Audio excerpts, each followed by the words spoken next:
இன்றைய வசனம் தியானத்தின் தலைப்பு முழு இருதயத்தோடும். 9ஆம் சங்கீதம் 1ஆம் வசனத்தில், கர்த்தாவே, என் முழு இருதயத்தோடும் உம்மை துதிப்பேன். சில காரியங்களை நாம் கடமைக்காக செய்வதுண்டு, அரை மனதோடோ அல்லது விருப்பமில்லாமலும் செய்வதுண்டு. ஆனால் தேவனுக்குரிய காரியங்களை நாம் செய்யும் போது முழு இருதயத்தோடும் செய்ய வேண்டும் என்று தேவன் எதிர்பார்க்கிறார். நம்முடைய ஆண்டவர் துதிகளின் பாத்திரர். அவர் துதிகளின் மத்தியிலே வாசம் பண்ணுகிறவர். துதித்தலே இன்பமும் ஏற்றதுமாயிருக்கிறது. நம்முடைய இயேசு இன்றும் உயிரோடு இருக்கிறார்.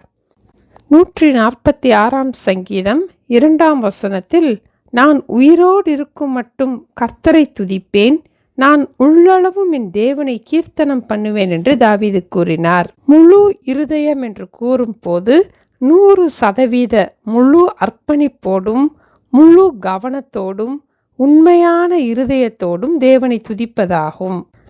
அபிமெலேக்கு தாவீதை துரத்திவிடும் போதும் கூட 34ஆம் சங்கீதம் 1ஆம் வசனத்தில், கர்த்தரை நான் எக்காலத்திலும் ஸ்தோத்திரிப்பேன், அவர் துதி எப்போதும் என் வாயில் இருக்கும் என்று தாவீது கூறினார். இந்த ஜனத்தை எனக்கென்று ஏற்படுத்தினேன், இவர்கள் என் துதியை சொல்லி வருவார்கள் என்று எதிர்பார்க்கிற தேவனை நாமும் முழு இருதயத்தோடும் துதிப்போம். கர்த்தாவே, என் முழு இருதயத்தோடும் உம்மை துதிப்பேன். ஜெபிப்போமா? எங்களை நேசிக்கிற எங்கள் அன்பின் ஆண்டவரே, எங்களை உண்டாக்கின தேவனை, இம்மட்டும் எங்களை பாதுகாத்து வழிநடத்தின தேவனை, இம்மட்டும் எங்களுக்கு ஜீவன் சுகம் பலன் தந்து எங்களை ஆதரித்த தேவனை நாங்கள் முழு இருதயத்தோடும் துதிக்க எங்களுக்கு கிருபை தர ஜெபிக்கிறோம் அப்பா.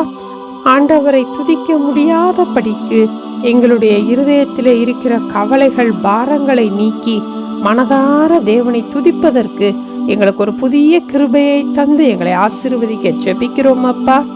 எங்களிடத்தில் அன்பு கூர்ந்த தேவனிடத்தில் நாங்களும் முழு இருதயத்தோடு அன்பு கூற எங்களுக்கு கிருபை தர வேண்டுமாய் இயேசுவின் நாமத்தில் ஜெபிக்கிறோம் பிதாவே, ஆமேன். Thank you. Have a blessed day.